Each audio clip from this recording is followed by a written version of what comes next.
በሀገራችን ሶስት አይነት የሪል ስቴት አልሚዎች አሉ።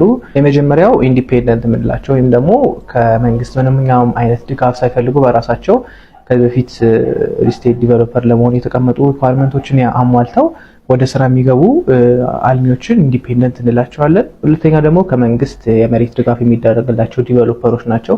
እነዛ ዲቨሎፐሮች ምን ማሟላት አለባቸው ያንን ድጋፍ ለማግኘት የሚለውን ስንመለከት ከ200 እስከ 2500 የሚደርሱ ቤቶችን የመገንባት አቅም ያላቸው መሆን አለባቸው። ያ ደረጃነት ደግሞ ከሚገነቡት ቤቶች ውስጥ ቢያንስ ከ25 እስከ 40% የሚሆነውን ሚድል ክላስ ወይም ደግሞ መካከለኛና ዝቅተኛ ገቢ ላላቸው ሰዎች ተደራሽ እንዲሆን አድርገው መገንባት አለባቸው ማለት ነው። ያንን የሚገነቡ ይሄን ሪኳየርመንት የሚያሟሉ ከሆነ በተለያዩ ድርድሮች መሬት የሚያገኙበት ሁኔታ ሊመቻች ይችላል ማለት ነው። ሶስተኛው ደግሞ ፍቃድ ለማግኘት ቅድሚያ የሚሰጣቸው የሪል ስቴት ዲቨሎፐሮች አይነት ናቸው። እዚህ ካታጎሪ ውስጥ የሚካተቱት ደግሞ ቢያንስ 2500 እና ከዛ በላይ ቤት የመገንባት አቅም ያላቸው ከሆኑ ቅድሚያ ፍቃድ እንዲያገኙ ቅድሚያ ይሰጣቸዋል ማለት ነው ለነሱ።